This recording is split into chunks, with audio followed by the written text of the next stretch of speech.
എന്തായി? ഇന്ന് വരുന്നുണ്ടോ? ഇല്ലെന്നേ. ഇന്നത്തെ വരവിന്റെ കാര്യം സംശയത്തിലാന്നേ. ബാലേട്ടന്റെ മീറ്റിംഗ് ഇതുവരെ കഴിഞ്ഞില്ല. അപ്പൊ എന്നതാ ഉദ്ദേശം? ലേറ്റ് ആയാലും വരുവോ അതോ എവിടെങ്കിലും തങ്ങുവോ?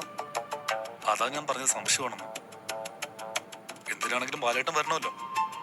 ബാലേട്ടന്റെ തീരുമാനം അനുസരിച്ചിരിക്കും. എന്തായാലും നോക്കിയിട്ട് പറയും. ബാലേട്ടൻ വരുന്നവരെ എന്ത് ചെയ്യും? നല്ല ക്ഷീണമുണ്ട്. ഞാൻ കുറച്ചു നേരം വണ്ടി കയറിയെന്ന് ഉറങ്ങാൻ വിചാരിക്കുക.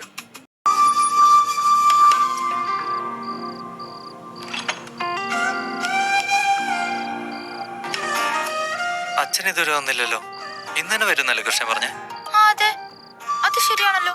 അച്ഛനെ കണ്ടില്ലല്ലോ. ഒന്ന് വിളിച്ചു നോക്കേ. ആ, എന്റെ ഫോൺ എന്തേ? മോളെ, എന്റെ ഫോണിൽ നിന്ന് വിളിക്കേ. ദേരിക്കുന്നു. ഞാൻ നേരത്തെ പറഞ്ഞതല്ലേ വാഗമണ് പോവാന്ന്. അപ്പൊ എല്ലാരും അച്ഛൻ വരുന്നോണ്ട് പോകണ്ടെന്ന് പറഞ്ഞിരിക്കുവായിരുന്നല്ലോ. അലീന മോളല്ല. എന്റെ പുന്നാര മോളായിരുന്നോ? ആ, അതൊക്കെ തന്നെ. അച്ഛനൊന്ന് വരുമെന്ന് പറഞ്ഞിട്ട് ഇതുവരെ കാണാത്തോണ്ട് വിളിച്ചതാ. ഓ, അതായിരുന്നോ? ഞങ്ങളിത് തിരിച്ചു. മീറ്റിംഗ് ഇത്തിരി നീണ്ടുപോയി പ്രതീക്ഷയെക്കാളും. അപ്പൊ ഇന്ന് വരുമോ? ഞാൻ അലീന ചേച്ചിക്ക് കൊടുക്കാവേ. അച്ഛനൊന്നും വരില്ലേ? വരാനും വരാതിരിക്കാനും സാധ്യതയുണ്ട്. ഇതെന്താ മഴയോ? വരാനും വരാതിരിക്കാനും. അതിന് അമ്മയും കൂടെ വേണം. അപ്പൊ മഴ ഇടിയും കാണാം. അപ്പോ ഇന്നത്തെ പരിപാടികളെല്ലാം കഴിഞ്ഞിരിക്കുന്നു. കുട്ടികളെല്ലാം മുറിയിൽ പോയി കിടന്ന് ഉറങ്ങിക്കേ. കൊല്ലപ്പള്ളിക്കാർക്ക് അറിയാം. ഏറ്റവും നന്നായിട്ട് അറിയാവുന്നത് വൈജയന്തിക്ക. അത് കഴിഞ്ഞാൽ ഗംഗേട്ടന്. അവളുടെ അച്ഛൻ കുഞ്ഞിരാമമേനോനും അറിയായിരുന്നു. ശിവശങ്കരനും രാജീവനും കുറച്ച് ലേറ്റായിട്ട് അറിഞ്ഞു തോന്നുന്നു. ബാലേട്ടൻ ഒന്ന് തെളിച്ച് പറ, എനിക്കൊന്നും മനസ്സിലാവുന്നില്ല.